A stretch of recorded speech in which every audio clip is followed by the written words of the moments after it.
Hello മക്കിൾസ്, ഈ തോരപ്പന് ഒരു ഉളുപ്പില്ലാതെയും കൂടി 10ാം ക്ലാസ്സിൽ ഞങ്ങളോടൊക്കെ ഇറങ്ങി നടക്കുകയാണ്. അവിടെ ഉള്ളവർ മൊത്തം ഓരോ സാധനം തിന്ന് തോടാക്കിക്കണം. പിന്നെ നമ്മളുണ്ട് വിട്ട് കൊടുക്കണ്, നമ്മൾ എക്സ്ട്രാ ഓർഡർ ചെയ്ത് നമ്മളും വാങ്ങി തിന്നാൻ. അതിന്റെ ഇടക്കടിന്റെ പൊന്നാരെ ഞാൻ ഓരോ കോപ്രായങ്ങൾ കാട്ടുന്നുണ്ട്. ഇപ്പം ഞങ്ങൾ കല്ലുമ്മക്കായി പൊരിച്ചുകൊണ്ട് ചോദിച്ചു, ഞാൻ പിന്നെ തോട് എടുത്താണ് അഡ്ജസ്റ്റ് ചെയ്ത്. എന്റെ മാമയാണെന്നുണ്ടെങ്കിൽ മസാല ഇല്ലാത്ത കാടമുട്ട ഓർഡർ ചെയ്തിരിക്കുന്നു, ചെറിയ മക്കൾക്കും വേണ്ടിയിട്ട്. നമ്മൾ പിന്നെ ചെറുതിലും വലുതിലൊക്കെ പെടുന്നതുകൊണ്ട് ഞാനും തിന്നു മസാല ഇല്ലാത്ത. ഇടയ്ക്കിന്റെ പൊന്നാരാട്ടം വന്ന് തിന്നാണ്. ഞാൻ പറഞ്ഞു വലിയ ചെക്കനാണ് ചെങ്ങായി, എനിക്കൊന്നും മസാല ഇല്ലാത്തില്ല, എനിക്കൊക്കെ മസാല ഉള്ളതുണ്ട് പറഞ്ഞുകൊണ്ട് ഓനെ ആട്ടിപ്പായിപ്പിച്ചു. മസാല ഉള്ള കാടമുട്ട എത്തിയപ്പോൾ അതും നമ്മൾ നോക്കി. ചേട്ടാ ഇതിലേക്ക് ഇപ്പോൾ നിർത്താനായില്ലേ?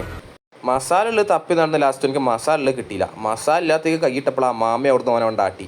ലാസ്റ്റ് ആ ചെറിയ ചെക്കൻ്റെ അതിന് തല്ലുണ്ടാക്കി വാങ്ങിയാണ്ട് മസാല മുക്കിത്തോ മാമനോട് പറയാണ്, ഞാൻ മസാല ഇല്ലാത്ത ഓൻ കൊടുത്തള്ളിന്ന്. എന്താ പോന്റെ കഥ? എന്റെ അമ്മ വലിയ കാര്യത്തില് ഈ കളർ ഡ്രസ്സ് എടുക്കാനുള്ള കാരണം എന്താ, ആരടുത്തും ഉണ്ടാവില്ല, എന്റെ അടുത്ത് മാത്രം ഉണ്ടാവുള്ളൂ എന്ന് പറഞ്ഞാണ്. പക്ഷെ കോഴിക്കോട് ബീച്ചിൽ വന്നപ്പോ ഇല്ലേ, സകലമായ പെണ്ണുങ്ങളെടുത്ത് ഇതേ ഡ്രസ്സാണ്. എക്സാമ്പിൾ ഞാൻ കാണിച്ചതാ, വല്ലാണ്ട് ക്യാമറ എടുത്ത് ഞാൻ അടി കിട്ടും, അതുകൊണ്ട് നൈസായിട്ട് ഞാൻ കാണിച്ചു.